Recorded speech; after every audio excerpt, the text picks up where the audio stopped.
Good morning, dear friends, and welcome into Texans Training Camp Live. You saw a quick shot there of the stadium, and you get it again. We're going to have a fun time today. This show is presented by Xfinity, and this show is the only place you get to see your favorite football team practicing during training camp. You're going to get to see the bulk of it probably for the next 45 minutes or so.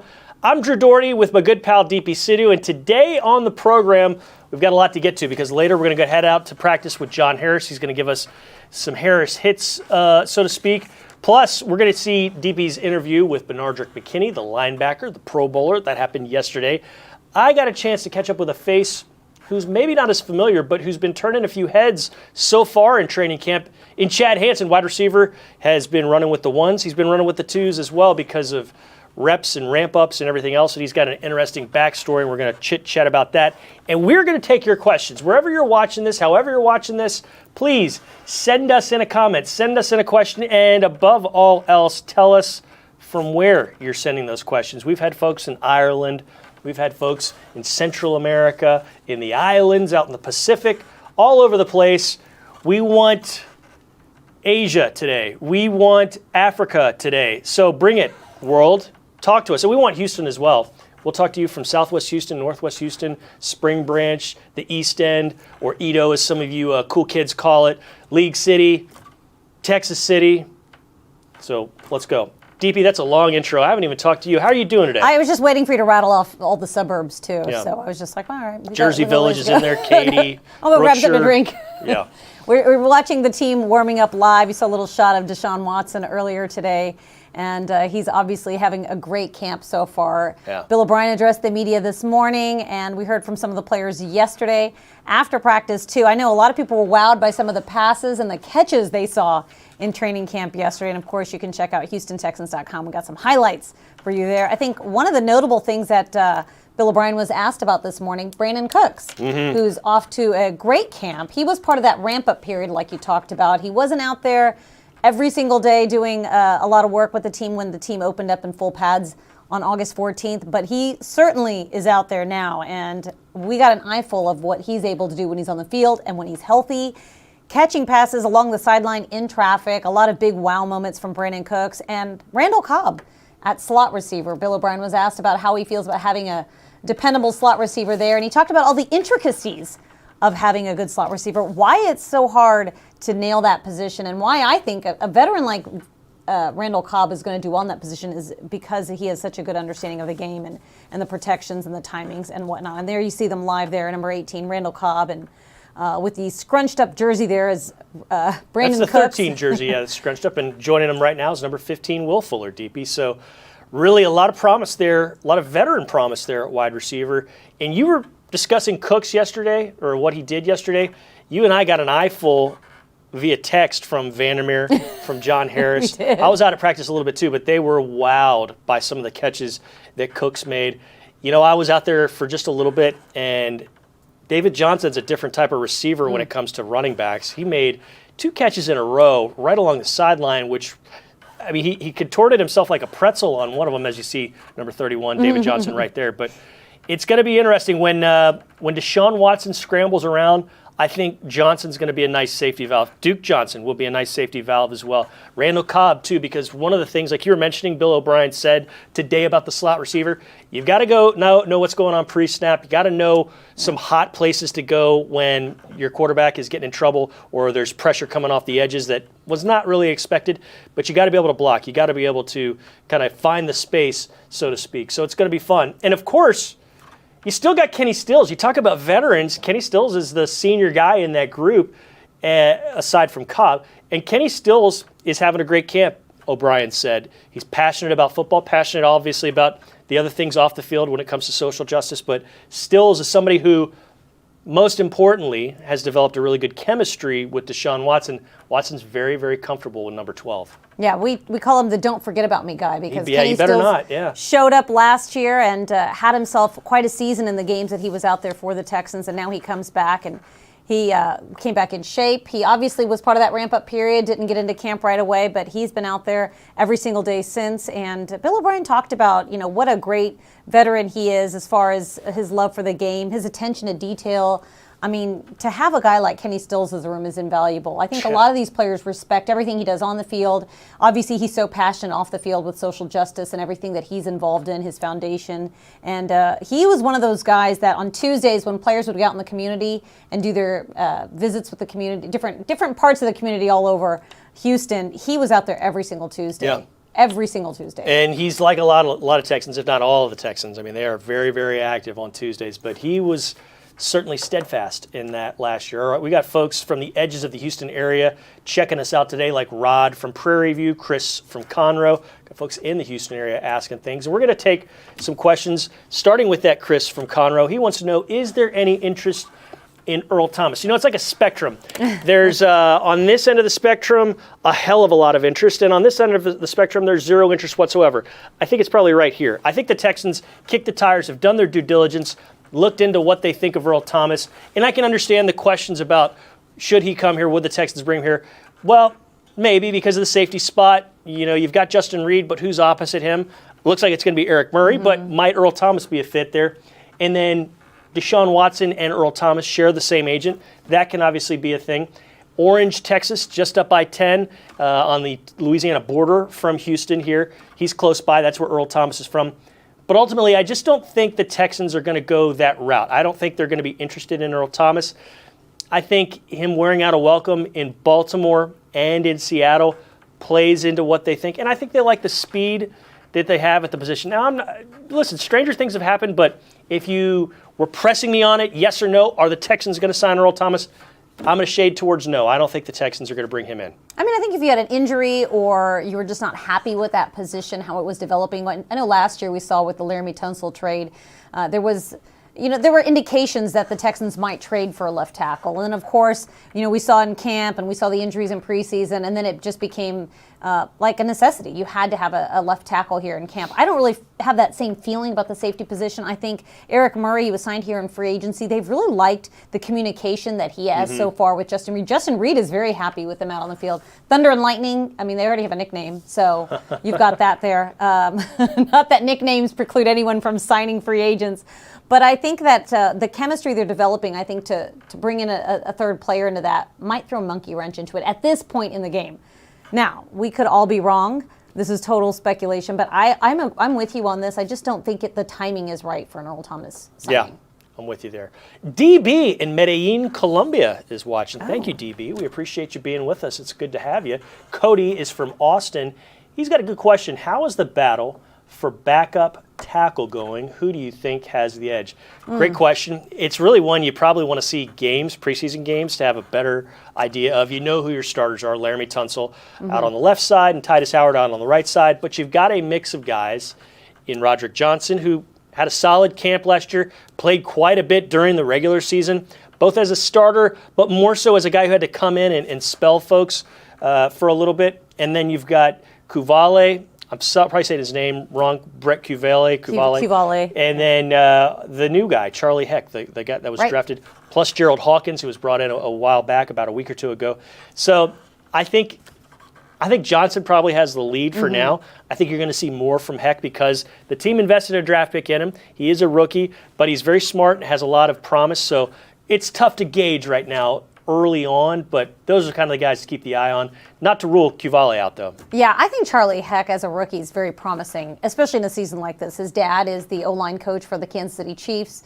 He grew up around football. I think his football knowledge, he's at probably a little bit more of an advantage having an NFL coach as a dad for the Chiefs. So I think Charlie Heck will come up nicely in the system if he stays healthy and if he can translate that to the field. I think not having preseason games, it's just so hard for the rookies this year. It's tough to get a barometer on these guys. It's hard for them to get a feel for the game without getting those reps out there. And speaking of reps, the Texans are going to have a scrimmage this Thursday. So I think that'll be a big turning point for some of these guys to actually get out there and get some reps. Thursday night inside NRG Stadium, so it'll be a different time of day. It'll be a different venue than what they've been going through and doing the last few months as we see Deshaun Watson and the quarterbacks take snaps, and then they're catching a pass as wide receivers coach John Perry. He's been with the team since 2014. Just sent his oldest son off to college at Merrimack College up in Massachusetts. He used to be the head coach over there. And for some of you Texans fans who remember Sean Luiso, he was in camp in 2012. Had a fun story, but that's John Perry. He's got a great group in front of him this year as far as pass catchers, and it's going to be fun to see what his crew does. Joyner, thanks so much for watching us from League City. I don't think it's Charlie Joyner. I don't think it's Wally Joyner, but we're glad this Joyner is with us nonetheless. And speaking of wide receivers, Julian has one. Which Texans receiver would you draft in your fantasy football league? I'm not playing fantasy football this year. Haven't played it in a while, but it's a tremendous question because there are when we were talking about Kenny Stills, when DP was talking about Kenny Stills a moment ago, in my mind I was thinking, okay, he could be the fourth or fifth option, or he could rise all the way to the first option, depending on how things shake out injury. Right. He's that reliable, and he could be a top guy. I think if you want to choose though and be the logical or go with a logical route, I think Cooks or Fuller are your guys to go with because those guys seem to. I mean, Cooks has been a number one wide receiver. Fuller, we think, is going to be a wide receiver. Health. If all things equal, if health stays the same, you go with Fuller. But I think Cooks is a safe choice too. I have not played fantasy football in a while because I just don't have time. But I'm going to jump in here. I think that if you're going to take a Texans wide receiver, don't take him too early. Go mid to late rounds because they're going to spread the ball around too much. You're not going to be able to get a good handle on who the number one receiver is, and it's going to change week to week. Yeah. But you definitely want to get one of these three because they're going to be putting up some yards, and then when you got a guy on a bye week, you can insert one of the Texans wide receivers because you know they're going to deliver. But it's just going to be hard to guess who that is. However, I would take a David Johnson or because running back's hard to come by, and he sure does look good out there. David Johnson's going to pile up some yards, whether it's on the ground or through the air, and I think it's probably going to be through the air. Yeah, you're going to see him get some action. Darren Fells. I wonder, did anybody have Darren Fells at the beginning of last year and just rolled him throughout? If they said they did, they're totally lying because none of us saw that Darren Fells. Because he was going to be a blocking tight end. Didn't he say he was going to be the left tackle or the right tackle? Yeah. As we look at number 18 there, Randall Cobb catch a pass from A.J. McCarron. All right.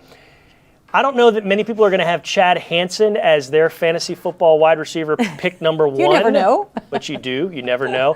He might have a shot at this team. He's been having a good camp. He's been running with the ones because guys have been, ramping up in separate ways, and you haven't seen some of these presumed starters out there with the ones the whole time through. But Chad Hansen has gotten a lot of experience. Going to be fun to see what winds up with Chad Hansen. He can do a lot of different things, including surf. And I had a chance to go one-on-one with him yesterday. Here is a little bit of our Drew's Dozen together. What have you been doing to make the most of all the extra reps you've been getting here early on in Texans training camp, man? Well, I mean, Coach OB always preaches make the most of every opportunity you got. So, I've been lucky enough to get some, great opportunities with the ones this camp. So, just trying to make the most of it every day. What have you learned about yourself getting those chances with the ones? Well, I think I've learned I love to compete, and going ones versus ones, it's always, you always got the best DBs and stuff. So it's always fun, trying new stuff, seeing what works, seeing what doesn't work, watching, the other receivers and, picking their brains. We got a lot of vets in the room, so it's fun to figure that out. Tell us what it's like when you go through a drill like you did today with the ones and you head back to the sideline and then they yell, "Hey, Chad, we need you back out here," and you go through it with the twos as well. That's got to make you feel good, I'm guessing, right? Yeah. I mean, it is tough though. It's a grind because the sun's beating down on you, that humidity, but it's always good to get reps. Someone in my position, I'm always hungry for reps. So I'm never gonna complain about getting too many or being tired so I love it. I love it all. Let's say you're trapped in a room, maybe the size of the one you're in right now, and it's filled with food, and the only way you can get out is if you eat your way out of the room. What food do you want that room to be filled with? I would say pizza, because it's my favorite food. It's kind of heavy though, so it'd be tough to eat the whole thing. Pastas, maybe tacos. Tacos? All right. Kind of lighter. It's a lighter food, but still, I never get tired of it. So, being from SoCal, there's a lot of good Mexican food. So I think probably tacos. Just fill this room up. I'll eat it all. Tacos. I would have gone with cotton candy because it would dissolve. It's kind of. That's just me. Eat tacos. That's a good choice. Smarter, not harder. Yeah, no, that's very smart. Well, Chad, it's great talking with you, man. We appreciate the time. Best of luck through the rest of camp, and keep up the great work. All right, thank you. All right, Chad Hansen there with Casper the Friendly Ghost. Sheesh. Am I really that pale and white and blue? Like, I look horrible. Anyways, yeah. You're just like me. Drew's just like us. Like I look bad on camera. No, you've got a nice tan. I don't have a nice tan at all. Maybe turn down your lights. I didn't realize I was you were a little bit blue. pale. Yikes. But maybe Yikes. Chad Hansen was so tan with it, being out in the sun. Yeah, he's a surfer. He's got a fun story. Roomed with Kahale Waring this off-season down in Southern California in Orange County. They would work out in the day. A lot of times at night, go get a surf in. That's not a bad life, huh? I could go for some of that. Sounds really nice. Sounds really awesome. But he worked out with Deshaun in the offseason, too. Built a little bit of chemistry. I believe that was out in Arizona. Both, and in California, too. Oh, They worked out in a couple different spots. He said it was key because you were able to pick up on little things and get some chemistry. And you remember, they didn't have that chemistry together. He came in right at the start of camp last year, right at the middle part of camp. They don't get reps. I mean, he was mainly catching the ball during the regular season in practice from A.J. McCarron and Alex Magoo, because those guys were working with the practice squad, throwing to the guys down the depth chart at receiver. So Chad Hansen did not catch passes from Watson. So he made the most of COVID-19, he said in that interview. He said he was able to work on some things. He was able to stay healthy, which has bugged him a little bit in the past. It's been a good season, good off-season, good preseason so far for Chad Hansen. I mean, for example, yesterday I was out there. He was running with the ones. They did a late-minute drill scenario. The ones come off. The seconds go on, and he walks off the field and goes to the sideline, and as they're getting into the huddle, they yell, "Hansen, we need you out here with the twos." So he runs back out and runs with the twos. Before all that, before the ones and twos were working, he was catching punts. So he's getting a lot of action, and he said, "Hey, I've got to take advantage of any opportunity I can get. If they're going to want to use me as a punt returner, I'll take it. If they're going to want to use me on offense, I'll take it. I'm not going to complain about getting a rep. I might be a little tired, but listen, I'm in a good spot here just getting an opportunity, DB." Well, I think with the practice squad rules being expanded this year, I think he certainly has a chance. If not the 53, he has a chance to make it on that practice squad. And I think you can protect, I know you can protect 4 of the players on the practice squad so they can't get snagged up by other teams. And this coaching staff probably wants to take a good hard look at who those 4 players might be, because those are 4 very valuable spots. That essentially adds 4 more spots to your 53-man roster. And, I think Chad Hansen, with the chemistry that he has with Deshaun, plus what he's able to do on special teams, if I haven't heard it once, I've heard it a million times.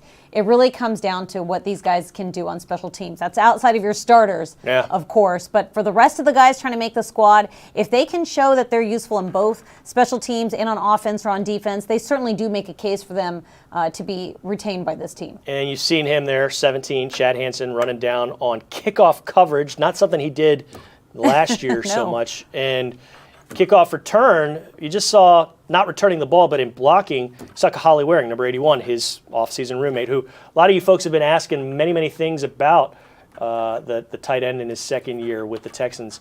But speaking of tight ends, you see number 83 with his helmet off there, his side turned to us, that's Jordan Thomas.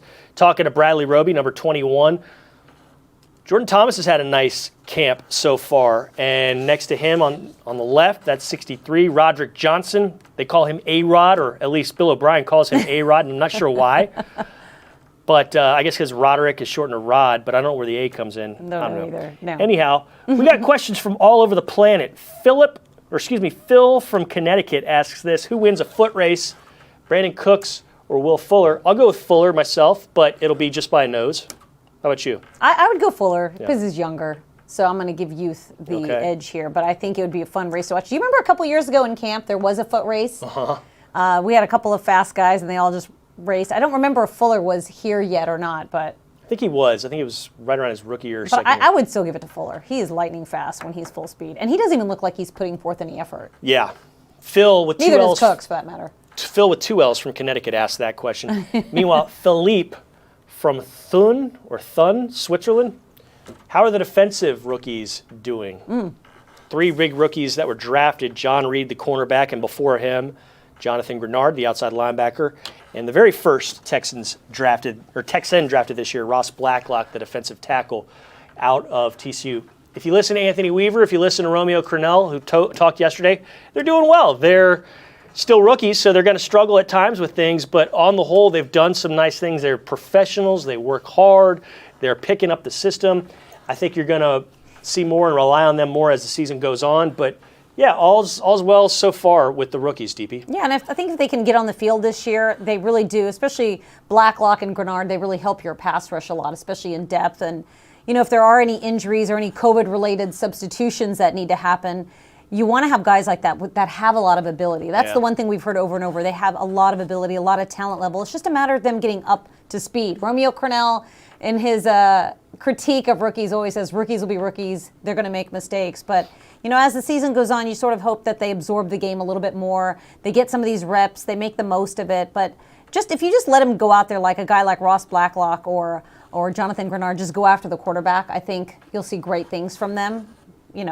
I'm excited to see what they're able to do on the field, whenever that is. So as you look at the defense there, you see J.J. Watt out again for the second day in a row, working with the guys. And a good question here from John. John wants to know, will you see a difference in the way Crennel and Anthony Weaver call a defensive game? Yeah, you will, just a little bit. Not sure how drastic yet, but there definitely will be differences. We've heard there's going to be pressures coming from different spots this year as opposed to what we've seen in the past. So yes, and guys are going to move around a bit, which we saw during Romeo Crennel's time.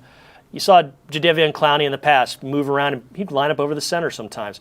I think you're going to see more of the same, and if not a little bit more of that as this year progresses, DP. I think certainly Weaver's had the luxury of seeing Romeo Crennel's defense change over the years, and I think he knows what works and what guys' abilities are. I think Whitney Merciless last year was so excited because Crennel was going to send him after the quarterback more. Now, J.J. Watt got hurt, and that wasn't always the case, but I think a lot of these guys in the front seven, especially the veterans, Weaver has talked about how he trusts them to go out there and do their job. But, I took that as they're going to move around a little bit more. They're going to have fun. J.J. Watt was having daily conversations with Weaver in the offseason talking about this defense, and he said everything he heard from Weaver really made him excited about this 2020 Texans defense. So I think Weaver has done a great job in engaging the guys. He's younger. He used to be a former player. He's imparting wisdom both on and off the field. He told them a story about how when he was here with the Texans, he didn't really make the most of that opportunity, and he wants them to be able to do that. I was talking to Bernardrick McKinney yesterday, and he said that they were having a lot of fun in Zoom meetings learning about the defense since they couldn't get on the field. And I really wanted to know how in the world can you make a Zoom meeting fun? But I think that's part of what Anthony Weaver brings. He brings a little game show aspect. If you can do that, you're somebody special. Yeah. Well, I think he knows because he was in those meetings not too long ago, and they are very, very monotonous, and it starts to run together just like when you're in school, which it pretty much is. So I think he knows how to keep the guys engaged. He's a lot of fun, and he's been very vocal out there on the field so far in camp. Here's a quick one we can answer. Raymond asks, is Titus Howard healthy? Yes, he's healthy. He's practicing, and all is well. Another one is, Ian, when are you doing Dear Drew? I'm doing Dear Drew right now, man. But Not send right me an email. now, but... Well, basically we are. We're answering questions, yeah, but send us an email. Go to the HoustonTexans.com webpage, click on news, click on Dear Drew, and you can send away at your heart's content. I will answer your questions. Latrice has this. Who will be the most effective punt returner? You had a really effective punt returner last year in DeAndre Carter. He's back. DeAndre Carter was third in the NFL in punt return yards with 9 and change. So you could bank on getting basically 10 yards from DeAndre Carter. It was 9 and change. So you knew if he caught the ball to 10, you're getting the ball to 20. Catch the ball to 30, getting the ball to 40. I mean, it was automatic almost.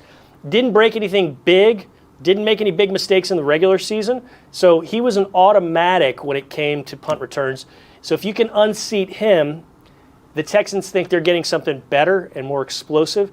We'll see if that happens, but there was a comfort there with DeAndre Carter returning punts. He did a good job with that. He was very, very effective for the Texans last year. Yeah, he was returning punts and kicks, which is kind of nice to have on a returner. When the Texans signed him a few years ago off waivers, Philly had released him, and the Texans played Philly later on in the season. He was the leading returner for both teams at that point, and he hadn't even been with the Texans that long. So he made an immediate impact when he joined the Texans. On offense, he picked up this offense very quickly. I remember at one practice, John Harris pointed out that somebody wasn't lined up where they needed to be, and DeAndre Carter sort of pointed them in the right direction. And he himself was still getting adjusted to the offense. But he's a smart guy, used to be a substitute teacher. He is good at learning. And, DeAndre Carter, I think, out there right now is someone's going to have to unseat him to get that job. Yes, no one's unseating Benardrick McKinney, though. He's the man in the middle at linebacker on defense. He's a Pro Bowler. You had a chance to go one-on-one with him yesterday, so this is a deep slant with number 55. Joining me today on the Deep Slant one-on-one presented by Xfinity, Benardrick McKinney, a.k.a. Lambo Mac. Benardrick, fresh off the practice field and out of the weight room. How's it going, B-Mac?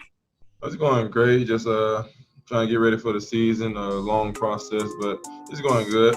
How can you and Zach build on that chemistry that the two of you have? It seems like you two are really playing in sync, and you have been for a while now. Oh, yeah, me and Zach, we are great buddies on and off the field. Me and him take vacation trips. So, we know a lot about each other, so that's why it's so easy to play with him. Like I said, we're locked in on the field, we're off the field, or it means we have a great time. So the chemistry between me and him is unbelievable. All right, good to know. Or what about for yourself? I remember heading to the Pro Bowl with you just a few years back. Your first Pro Bowl, you sign a contract extension, you're in Disney World with your family. Now it's hard to believe you're heading into year 6 because it seems like you just got here just a short while ago. But what about for yourself? I mean, is it surreal to think it's year 6? And what sort of goals do you have for yourself this year? Yeah, it's weird. It came so fast. It kind of almost is like a blur. Like I only kind of remember like my first year, and now it went super fast. But I'm just trying to get better, and I just gotta keep looking at guys that are older than me and see how they're being able to stay in the league so long and be able to take care of their body. So I'm still getting better at that, eating and just trying to make sure I can last long in the league and make them kick me out. So I'm still trying to get right. So. All right. Well, no, I hope no one's kicking you out anytime soon because it's been a lot of fun watching your development from a rookie onwards, and we wish you the best. Benardrick McKinney on the Deep Slant one-on-one presented by Xfinity. B-Mac, always a pleasure. Yes, ma'am. Thank you so much.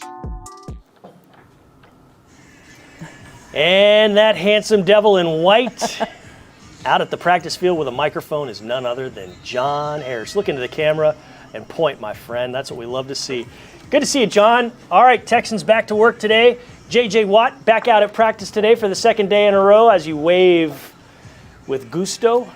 But, John, what's new and what do you see right now? Well, not a whole lot new. We're right in the throes of training camp. We talked to Jack Easterby a little bit earlier today, Executive Vice President of Football Operations, and he talked to us, Mark and I, about what kind of week this is. This is going to be treated a lot like a game week, and so I'm not going to do the per day math that Mark usually does. This is like a Thursday practice, but it's really a Monday sort of thing. But that's sort of how they're treating this. They're treating this as like a Thursday week practice, and then tomorrow they'll treat it like a Friday, and then they'll treat Wednesday like a Saturday, so that's going to be kind of an off day to do some things. And then Thursday's planning to be a scrimmage as long as Laura allows us to have that scrimmage, and they're going to treat that a lot like game prep. They're going to put the jerseys on, they're going to go through pregame warm-up and all that kind of stuff because, you have no preseason games to go by, so how do you warm up? Where do you go during warm-up? what do you do? I mean, there are a lot of new players out here, some rookies, Randall, Cobb. I mean, they do things differently. When do you go out? You go out with the returns, all that kind of stuff. So they'll work on that on Thursday night, and hopefully they'll be able to get that big scrimmage in on Thursday that they'll have over at Energy Stadium. Looking very, very forward to that. Yeah, Johnny refers to Laura, meaning the tropical storm / hurricane / depression that's forming in the Gulf, and Bill O'Brien was asked about it. Something certainly the team is keeping an eye on this week as they're formulating their practice plan and schedule around it, and with the scrimmage on Thursday night, like we mentioned. Johnny, I know you were out at practice yesterday, and we were texting back and forth about some pretty tremendous things that Brandon Cooks was doing out there. Can you describe what was so different about Cooks in yesterday's practice, and where do you think he stands right now as far as the receivers? Well, what was different was he was practicing. I mean, to be honest, he was practicing. He was doing the 11-on-11 stuff. That was not something that he has done for the most part. He has been ramping up as J.J. Watt has, as Will Fuller has, and he yesterday did some 11-on-11 stuff. I mean, that was the biggest thing. And then he went out there, and the thing about it is Brandon Cooks did Brandon Cooks things. There was nothing that Brandon Cooks did yesterday that was really surprising. It was just the matter of he was doing it for the Houston Texans, and he wasn't doing it for the Rams, the Patriots, or the Saints. That, to me, was the biggest deal of anything. But, he's not had a ton of 11-on-11 work with this offense, with Deshaun, and yesterday he was able to have that. And because of that, you see it and you go, man, this could look really good. Now, when you get the final piece of Will Fuller doing that 11-on-11 stuff, you're like, hey, man, what can this full thing look like? And, they're doing some pre-practice walkthrough stuff a little while ago, and they had Fuller, Cooks, and Cobb out there with David Johnson. You go, okay, this could get kind of fun, y'all. This could get really fun. But I think what yesterday was really about Brandon Cooks, not that you really needed it, but, the guy's going into year 7, year 8, I don't know what it is, but he's been around for a little while. And, because of that, okay, does he still have his juice? Is the juice still there? And you absolutely saw that in spades. I mean, it was definitely there. And he is fun to watch. And the other thing I love about him, and I wrote about this a little bit, was, just what great veterans this team has. Isaiah Coulter had a moment where he came off the field yesterday and Cooks walked over to him and they talked for a good 2-3 minutes. I see Laramie Tunsil all the time with some young guys, even with Max Sharping, as he's still a young guy, he's a second-year guy. They're always talking about football, and I think that's really cool to share that knowledge that these guys have acquired as veterans, and they're passing it on. They're passing it down to the younger crew, and I really like seeing that. Speaking of younger guys, he's not so young anymore. It's year 3 for Kiki QT, and Jack out there watching us right now wants to know, is Kiki QT practicing today? He was in shorts and a T-shirt yesterday and on the sidelines. What's the deal with the former Texas Tech Red Raider? Keep this one short. Same thing. I don't play a doctor. Don't really know what more I can add. Other than the fact that it's unfortunate because he had an excellent start to camp, and we just haven't seen him for the last few days. And it's this is just I can speak from having been injured in training camp when I played many years ago. It's just such a downer, especially when you start camp well and then you hit that injury bug, because you start thinking when you're practicing well at the start of training camp, you're like, this is going to be a good season. Here we go. I'm going to do something. And all of a sudden you miss 4 or 5 days or whatever. And all that momentum is just kind of out the door. So I hate it for him, but he's not practicing. All right, there's a lot going on in this shot that we see right now, or there was just a moment ago. And there in the background, number 31 is David Johnson. And Mike has asked, how has David Johnson been fitting in? Yesterday when I was at practice, I saw a drill. They were doing kind of a, hey, you're down 8, you've got 30 seconds left, you're at midfield, and there's no timeouts. And on successive catches, David Johnson was the guy that Deshaun Watson went to. And the catches he had to make, David Johnson, were not easy ones, not even for a wide receiver, but he was able to kind of contort himself and get out of bounds on one. He made another tough catch on another. David Johnson's a rare breed. I think he's having a good camp. I know you have a very high level of expectation for him too, don't you? Yeah, there's no question. I mean, he's one heck of an athlete. But he is, and he's athletic in the way, when we say athletic, we think bigger, stronger, faster, right? The guy can run fast, he's big, all that kind of stuff. But the key thing is, to me, athleticism is about catching the football cleanly. When you run your routes like a wide receiver, and then you can go back there and run outside zone like a true running back. I mean, that's what David Johnson can do. So let's fire this machine up, and let's see if we're able to take this thing cross country for the full year. Because if you have that opportunity with him, you have the opportunity to be dual threat at all times with the pass and the run game. I just think he changes what you can do so much offensively because of those receiving skills. But, oh, by the way, he's got the ability to run anything in your run game plan. So from that perspective, having him here is a godsend. Having you with us, although it was short, it was very sweet. It was good to be with you, John. Always love talking with you. Stay safe, and we'll get together with you again very soon. Sound good?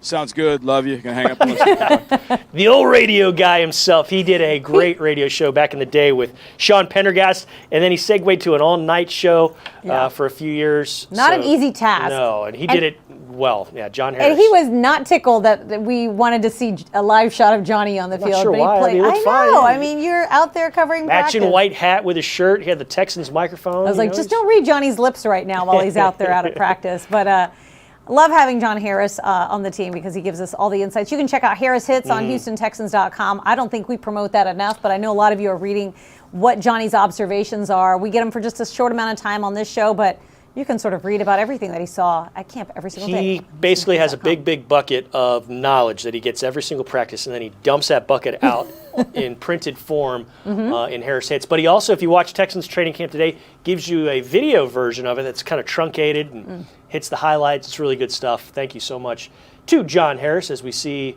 Texans practice training camp on a Monday morning going on. It's kind of a different week, as John was mentioning. You got a scrimmage, knock on wood, weather provided, coming up on Thursday night inside NRG Stadium. They want to see some things from the players. They also want to get some just communication, some mechanics for the coaching staff as far as substitutions, getting the calls in right. They're going to use that time on Thursday night to get some of those things going. And we always love taking questions. We've got one from Eric in Houston, and Eric has, how many wins do you project for the team? Listen, as long as Deshaun Watson is this team's quarterback, I'm always going to have the basement of wins at 9. And I think they can win 10, 11, 12 games with him under center, depending on how things break. So I think it's going to be another good year for the Texans. I think they're going to the playoffs with Deshaun Watson. Yeah, I put my basement at 10 with Deshaun Watson and this offense. And, of course, everything just relies on health, the health of the team, of course. But, I think that the sky's the limit with this offense and with this group. And with Deshaun Watson entering year 4 and how smooth he looks out there, that's a big question mark that we've not had to worry about in several years. And thank goodness, because when everything, we could be having the worst day ever, and Drew will always say, but who's your quarterback? That's true. I mean, I could be wearing 2 different colored shoes, and Drew will say, but who do you have at quarterback? And it works. That makes me feel better, I guess. Yes, it does. I hope it makes you feel better. It should make you feel better. DP, great work as always. It's always fun. Always fun. Covering a Texans morning practice with you. It's also great here in the studio having Connor Sangera man the cameras and make sure we look pretty good. We got Amanda Caffey making sure your questions get to us safely, accurately, and all that. Get Jay McDevitt kind of in the high in the sky with his binoculars on, making sure everything's working. He's kind of like the pit boss, but also the eye in the sky in a casino. He kind of or God. Yeah. Is this how you're describing? No, none of that. No. Less than that. John Harris, Nicholas Patterson out there at practice. He's shooting the video that we got to see, kind of moving things around, and you get to see all manner of the team. And then you've got the guy back here in studio making sure that this show goes. Tyler Marcotte, he's in my ear telling me to hurry up, finish the show, we've got to leave. So thank you to all of you who sent in questions. Thank you to all of you who didn't send in questions, but we're watching nonetheless. We appreciate you, and we will see you again very, very soon. This has been Texans Training Camp Live, presented by Xfinity. It was fun, and we'll see you again tomorrow morning, same time, same place. So long, and go Texans.